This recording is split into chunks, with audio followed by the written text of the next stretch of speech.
ঋতু বিদ্যার ফুলশয্যার খাট সাজালে মেনে নিতে পারে না ফাগুন। হ্যাঁ বন্ধুরা, এমনটাই দেখা যাবে। বিস্তারিত জানতে ভিডিওটিতে লাইক দিয়ে চ্যানেলটি সাবস্ক্রাইব করে দেখতে থাকুন।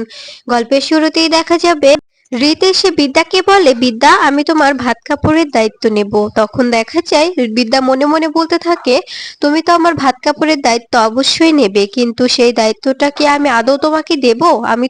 আমি তো কখনো সংসার করতে চাই না, আমি তো সংসার করতে আসিনি। আমি এসেছি শুধুমাত্র আমার আমার আমার কলেজের ছাত্রছাত্রীদের ভবিষ্যৎ রক্ষা করতে। আমি তো সংসার করতে পারবো না। তখন দেখা যায় রিত বলতে থাকে, কি হলো বিদ্যা, কি ভাবছো, কথা বলছো না যে? আজকে আমি তোমার ভাত কাপড়ের দায়িত্ব নেব, আমি তোমার সবকিছুর দায়িত্ব নেব। তখন দেখা যায় বিদ্যা বলতে থাকে, আচ্ছা আপনি কি নিজে কোনো ইনকাম করেন? তখন রিত বলতে থাকে, এসব কি বলছো তুমি? তুমি আমার ইনকাম নিয়ে কথা বলছো? তখন দেখা যায় বিদ্যা বলতে থাকে, আমি আপনাকে অপমান করছি না, কিন্তু আমি রাজদীপ চ্যাটার্জির কিছুই নিতে চাই না, নিতে পারবো না। আর আপনি খুব ভালো করে জানেন আমি এ বাড়িতে কেন এসেছি। তখন রিত বলতে থাকে, আচ্ছা বিদ্যা, সত্যি করে বলো তো, তুমি আমাকে ভালোবাসো না? আমি জানি যে তুমি আমাকে ভালোবাসো। তুমি তুমি মুখে বলছো না, কিন্তু তুমি আমাকে অবশ্যই ভালোবাসো। তখন দেখা যায় বিদ্যা বলতে থাকে, আপনি মনে করলে কি হবে, আমি আপনাকে ভালোবাসি না। তখন রিত হাসতে থাকে আর বলতে থাকে, আমি জানি যে তুমি আমাকে ভালোবাসো, আর সেটা মুখে বলে বোঝাতে হবে না। এরপরে রিত বলতে থাকে, আজকে লোক দেখানো ভাত কাপড়টাই হোক না হয়। ভাত কাপড়ের পরে আমি আমার বাবার সকল ফাইল তোমার হাতে তুলে দেব। সবকিছু কলেজের ব্যাপারে যে ফাইলগুলো আছে সবকিছু তোমার হাতে বুঝিয়ে দেব, তুমি সেগুলো দেখে সবকিছু ঠিকঠাক করবে। তখন বিদ্যা বলতে থাকে, ঠিক আছে, সবকিছু ঠিকঠাক ভাবেই হবে। আপনি শুধু আমার পাশে থাকলেই হবে। আপনি যদি আমার পাশে থাকেন তবে তবে আমি সব কাজ ঠিকঠাক ভাবে করতে পারবো। তখন রিত বলতে থাকে, হ্যাঁ বিদ্যা, আমি আপনার পাশে সবসময় থাকবো, কখনো আপনার পাশ থেকে সরে যাব না। তখন বিদ্যা বলতে থাকে, আপনার কাছে একটাই রিকোয়েস্ট, আপনি কখন আমাকে আমাকে নিজের আমার কাছে বউয়ের অধিকার চাইতে আসবেন না, আমার কাছে এরকম কোনো সম্পর্ক গড়তে আসবেন না, কারণ আমি এটা কিছুতেই পারবো না। আমি যদি আপনার সঙ্গে স্বামী স্ত্রীর সম্পর্ক গড়ে তুলি তবে আমার ছাত্র সমাজকে আমার ছুঁড়ে ফেলে দিতে হবে, আর আমি এটা পারবো না। আমি যদি এই চ্যাটার্জি বাড়ির বউ হয়ে থাকি তবে আমার ছাত্র জনতা সবাই ভাববে যে আমি রাজদীপ চ্যাটার্জির সঙ্গে হাত মিলিয়েছি আর ওদের ভবিষ্যৎ নষ্ট করেছি। এটা আমি কিছুতেই পারবো না। আমি তো এটা করতে পারবো না। আমি কিছুতেই আমার ছাত্রদের সামনে ছোট হতে পারবো না। আমার ছাত্র সমাজ নিয়েই আমার পৃথিবী।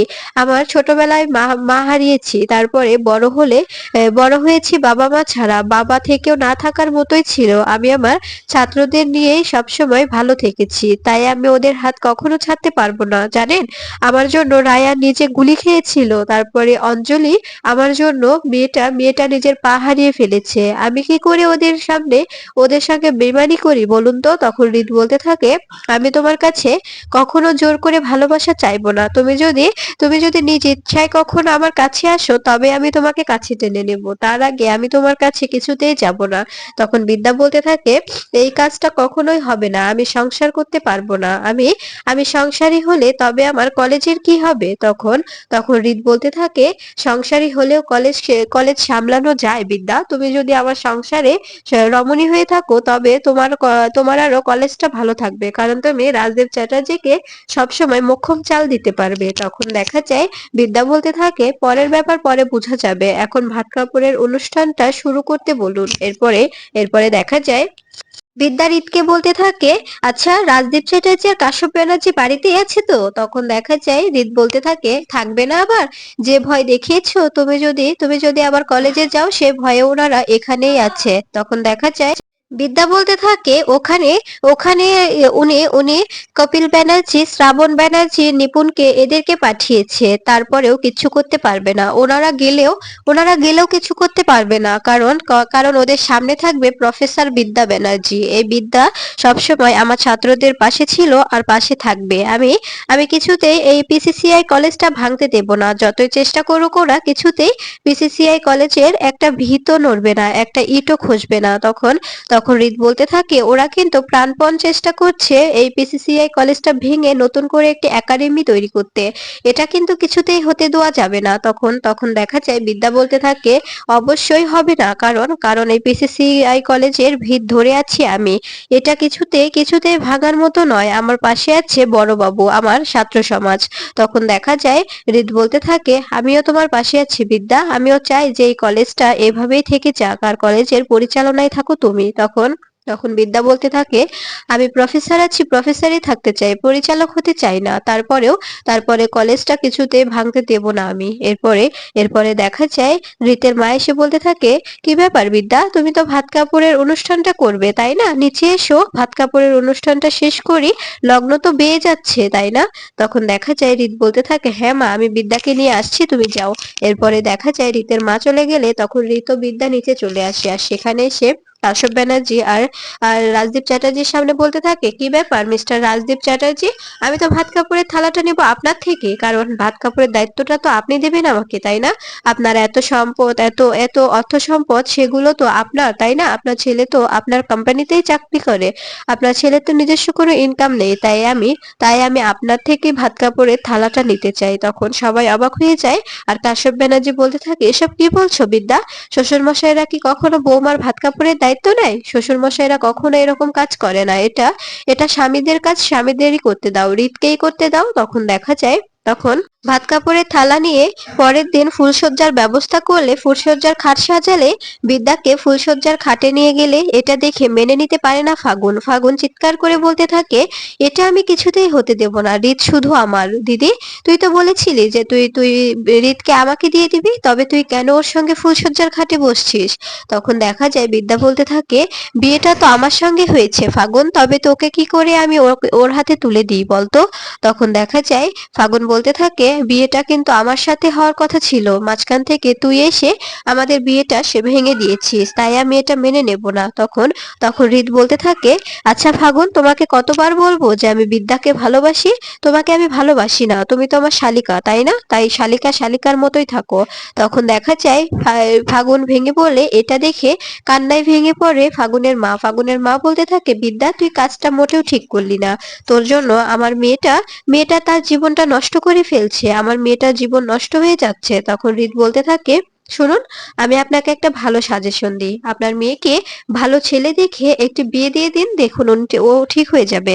তখন দেখা যায় রিতের মা বলতে থাকে হ্যাঁ, আপনি আপনি ফাগুনকে ভালো একটি ছেলে দেখে বিয়ে দিয়ে দিন, কারণ কারণ আমার ছেলে তো বিদ্যাকে বিয়ে করে এনেছে, আমার ছেলে বিদ্যাকে নিয়ে সুখে থাকতে চায়, ও তো বিদ্যাকে ভালোবাসে, আর ফাগুন তো রিতকে ভালোবাসে, কিন্তু একতরফা ভালোবাসায় কখনো কিছু হয় না। আপনি কেন বুঝতে পারছেন না এসব, আপনিও তো একজনকে ভালোবেসে আছেন তাই না, আপনি তো কাশ্যপ ব্যানার্জিকে ভালোবাসেন, তবে কেন বুঝতে পারছেন না যে যাকে ভালোবাসা যায় তাকে ছাড়া অন্য কারো সাথে থাকা অসম্ভব হয়ে দাঁড়ায়।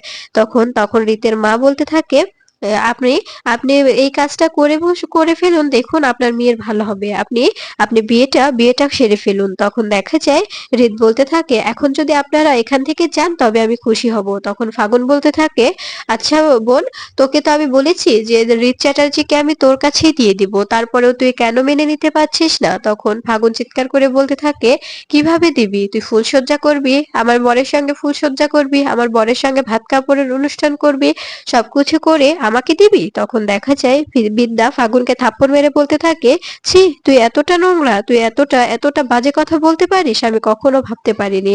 যা, আমি তোকে বলছি যে আমি রিতকে তোর কাছেই দিয়ে দেব, রিতের সঙ্গে আমার সেরকম কোনো সম্পর্ক গড়বে না। তখন দেখা যায় ফাগুন বলতে থাকে কথা দিচ্ছিস তো। তখন ফাগুনের কথা শুনে বিদ্যা বলতে থাকে হ্যাঁ কথা দিচ্ছি। তখন রিত বলতে থাকে সেরকম কথা আমি দিতে পারছি না ফাগুন, কারণ আমার কাছে যদি বিদ্যা নাও থাকে, আমি যদি বিদ্যাকে নাও পাই, তারপরেও আমি তোমাকে স্ত্রীর স্বীকৃতি দিতে পারবো না, আমি তোমাকে নিজের বউ বলে কারোর সামনে নিয়ে আসতে পারবো না, বউ মেনে নিতে পারবো না। তখন দেখা যায় ফাগুন কাঁদতে থাকে আর বলতে থাকে আমার মধ্যে কি আছে, কি কম আছে যেটার জন্য তুমি আমাকে মেনে নিতে পারবে না। তখন দেখা যায় এই কথা শুনে রিত বলতে থাকে তোমার মধ্যে কোনো কিছুরই কমতি নেই, তুমি অনেক ভালো মেয়ে, তুমি তুমি অনেক ভালো মেয়ে, কিন্তু আমি তোমাকে কিছুতে নিজের বউয়ের স্বীকৃতি দিতে পারবো না, কারণ কারণ ভালোবাসা একবারই হয়, ভালোবাসা বারবার হয় না। আমি বিদ্যাকে ভালোবেসে ফেলেছি। আর বিদ্যাকে কখনো মন থেকে সরাতে পারবো না। তাই আমি তোমাকে কিছুতেই স্ত্রীর স্বীকৃতি দিতে পারবো না। এটা তুমি মানতে পারলে ভালো, আর না মানতে পারলে আমার করার কিছুই নেই। তখন এই বললেই ফাগুন সেখান থেকে কাঁদতে বেরিয়ে যায়। এরপরে হৃদকে বিদ্যা বলতে থাকে, এভাবে এভাবে মেয়েটাকে অপমান না করলেও পারতেন। তখন দেখা যায় এ, রিতের কথা শুনে বিদ্যার কথা শুনে রিত বলতে থাকে, কেন বুঝতে পারছে না যে আমি ওকে বিয়ে করতে পারবো না, আমি ওকে ভালোবাসি না, তারপরে ও আমার কাছে এরকম কিছু এক্সপেক্ট করেই বা কি করে, আর ওকে এভাবে বোঝাচ্ছে কেন?